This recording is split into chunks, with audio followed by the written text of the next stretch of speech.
Hello my foodie friends, welcome to recipes by K. P हम बनाएंगे पनीर।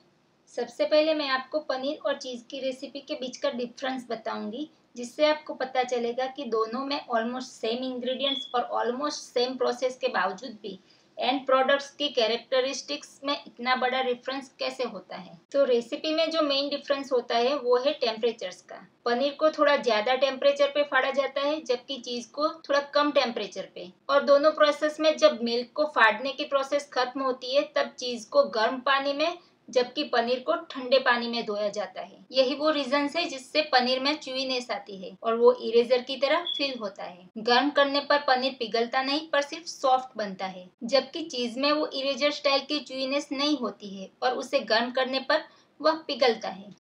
तो ये हो गया हमारी आज की रेसिपी का बेसिक इंट्रोडक्शन। तो चलिए अब हम देख लेते हैं कि इसके लिए हमें क्या क्या चाहिए। बटर मिल्क वाले पनीर की यह रेसिपी के लिए हमें चाहिए होगा 1 कप बटर मिल्क, जो हम यह रेसिपी को स्टार्ट करने के 2 घंटे पहले दूध में मिला लेंगे। 1 और कप बटर मिल्क जो हम दूध को गर्म करने के बाद उसको फाड़ने के लिए यूज करेंगे। मिल्क जो कि हम फुल फैट वाला इस्तेमाल करेंगे। एक स्पैचुला और एक चीज क्लॉथ। इसके अलावा हम एक्स्ट्रा बटर मिल्क या 1-2 लेमन भी साथ में रखेंगे, क्योंकि इस रेसिपी में हम कम खटाई वाली फ्रेश छाछ का यूज करेंगे, जिससे कि पनीर में कोई बदबू ना आए और इससे जो पानी निकले उसे हम कढ़ी या फिर और कोई भी रेसिपी में यूज कर सके। और कभी कभी फटने का यह प्रोसेस अगर स्टार्ट ही नहीं हो रहा है तो आधा या 1 नींबू यूज भी करना पड़ सकता है। अब हमारे सारे इंग्रेडिएंट्स रेडी है, तो बनाना शुरू करते हैं। सबसे पहले हम एक पॉट में करीब आधा दूध निकाल लेंगे। फिर हम उसमें 1 कप भर के बटर मिल्क मिला लेंगे। फिर हम उसमें बाकी बचा आधा दूध मिला लेंगे और उसको कवर करके 2 घंटे का आराम देंगे। 2 घंटे के बाद हम इसे मीडियम फ्लेम पे गुनगुना होने तक गर्म करेंगे और बीच बीच में हिलाते रहेंगे।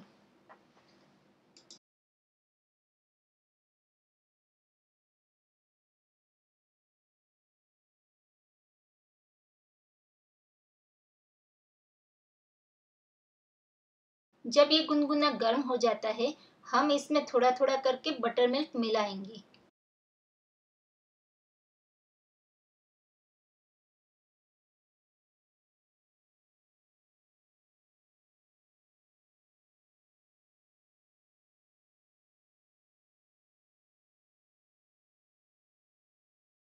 हमें इसे कंटिन्यूअसली स्लो स्पीड में हिलाते रहना है। कुछ देर तक हिलाने के बाद इसमें इस तरह से छोटे छोटे लम्स बनना शुरू हो जाएंगे। इसके बाद भी आपको इसे कंटिन्यूअस हिलाते रहना है, वो भी स्लो स्पीड में। 2-3 मिनट के अंदर पानी का सेपरेट होना शुरू होना चाहिए। अगर नहीं होता है तो आपको ज़्यादा बटर मिल्क या फिर लेमन का यूज़ करना पड़ेगा। लेमन को हमें छानकर ही डालना है, क्योंकि अगर इसमें जरा सा भी पल्प गिर गया तो फिर पानी में से लेमन का फ्लेवर निकालना मुश्किल हो जाएगा। आगे आप देखोगे कि हम पनीर को धो के उसमें से बटर मिल्क और लेमन का सारा फ्लेवर निकाल देंगे, पर अगर पल्प इसमें गिरता है तो फिर लेमन का फ्लेवर निकालना इम्पॉसिबल हो जाता है।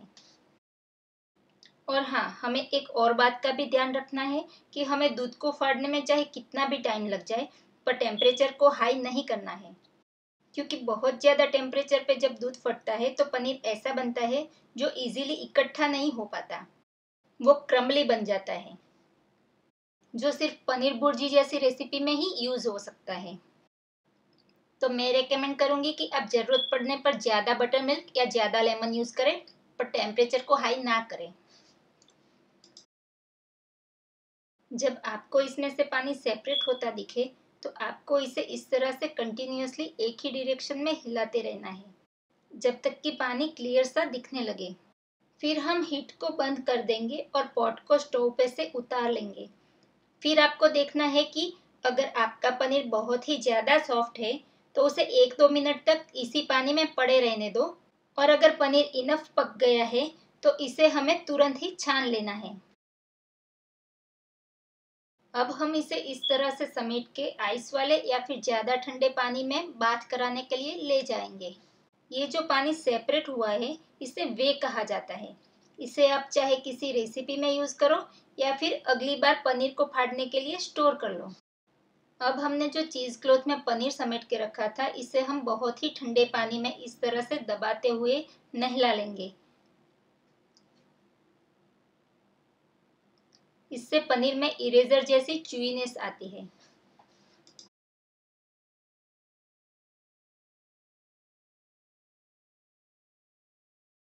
अब हम एक पॉट में साफ पानी लेंगे और इसमें सारा पनीर डाल के उसको अच्छे से मसल के धोएंगे, जिससे कि उसमें से सारा बटर मिल्क और लेमन का फ्लेवर चला जाएगा। इस स्टेप में आप रूम टेम्परेचर का या फिर हल्का सा गुनगुना पानी इस्तेमाल कर सकते हो।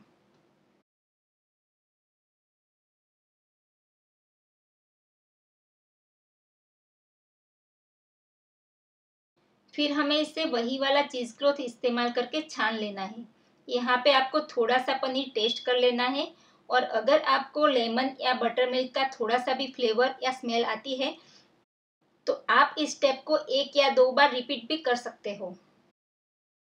जैसे कि मैंने आपको बताया था कि मैंने इस रेसिपी में बहुत ही फ्रेश और कम खटाई वाली छाछ का यूज़ किया है, तो मुझे इस पनीर को सिर्फ एक बार ही धोना पड़ा है।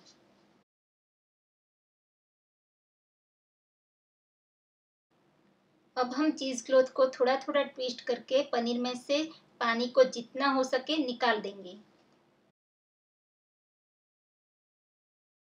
और फिर हम इसे एक प्लेट में लेंगे।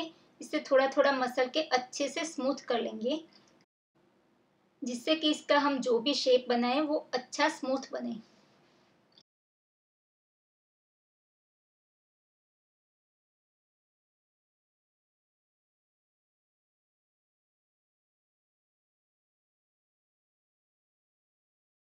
मेरे पास एक प्लास्टिक का मोल्ड है जिसमें पनीर को सेट किया जा सकता है। वैसे तो इंडिया में स्टेनलेस स्टील के अच्छे वाले मोल्ड्स भी मिलते हैं, जिसे मैं अमेज़न पे देखती रहती हूँ, जो मुझे बहुत ही अच्छे लगते हैं। पर इस कोरोना की वजह से मैं इंडिया भी नहीं जा सकती। जब आप 2-3 साल तक इंडिया नहीं जा सकते तो शॉपिंग की लिस्ट इतनी लंबी हो जाती है कि मन करता है कि अगली बार जब मैं जाऊँ पूरा प्लेन भर के मेरा ही सामान लेके आऊँ। यहाँ पे आप देख सकते हो कि पूरा पनीर इस मोल्ड में सेट नहीं हो रहा है, तो मुझे इसमें से थोड़ा सा पनीर निकाल के चीज़ क्लॉथ में एडजस्ट करना पड़ेगा। पनीर का यह मोल्ड यूज़ करना बहुत ही आसान होता है, क्योंकि अगर आपके पनीर में पानी रह भी गया है तो उसके छेद में से निकल के इसी ट्रे में जमा हो जाता है। फिर हम इसे रेफ्रिजरेटर में 1-2 घंटा या फिर ओवरनाइट छोड़ सकते हैं। मैं रेकमेंड करूँगी कि आप कम से कम इसे 1 घंटे तक ना खोलें। अब ये जो हमारा बाकी बचा पनीर है, इसे हम चीज़ क्लॉथ में अच्छे से ट्विस्ट करके पैक कर लेंगे, और फिर उसके ऊपर हैवी वेट रख के उसको भी 1 घंटे तक मिनिमम आराम देंगे।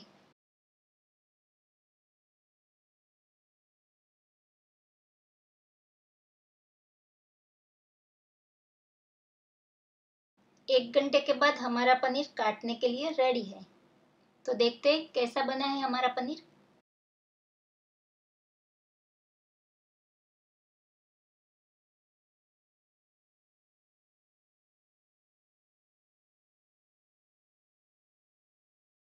इस बार का मेरा पनीर थोड़ा ज़्यादा सॉफ्ट था, उसकी वजह से ये छेद में से कुछ ज़्यादा ही बाहर निकल आया है। तो पहले हम इसे साफ कर लेते हैं।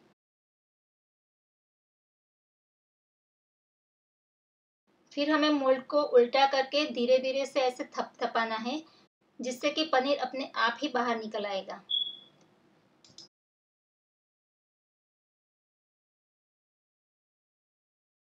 प्रेशर की वजह से किनारों पर का पनीर थोड़ा बाहर निकल के सेट हुआ है, तो इसे हम नाइफ की मदद से निकाल लेंगे।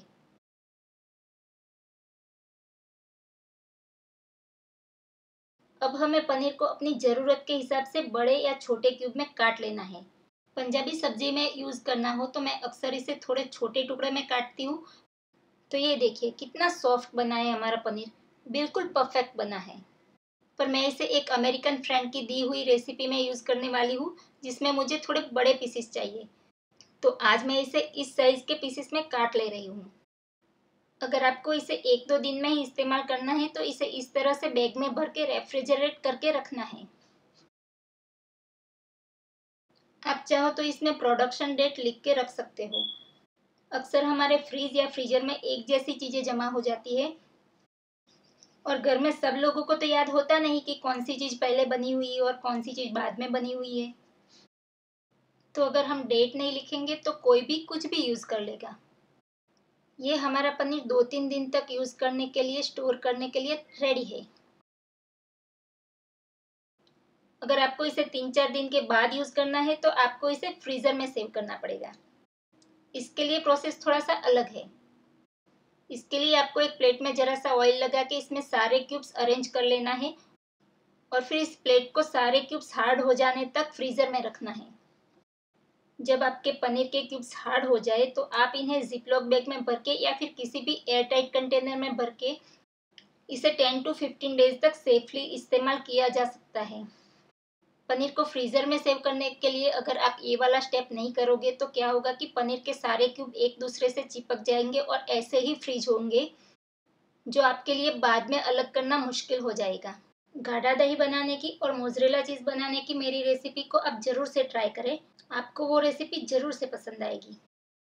आप रेसिपीज़ बाय केपी इन हिंदी या फिर सिर्फ रेसिपीज़ बाय केपी जिसमें मैं इंग्लिश में वीडियोस पोस्ट करती हूँ, इसे भी फॉलो कर सकते हैं। आप मेरे वीडियोस को देखें और मुझे कमेंट करके बताएं कि आपको मेरी रेसिपीज़ कैसी लगती है। आप चाहो तो रेसिपीज़ बाय केपी से इंस्टाग्राम पे भी जुड़ सकते हो।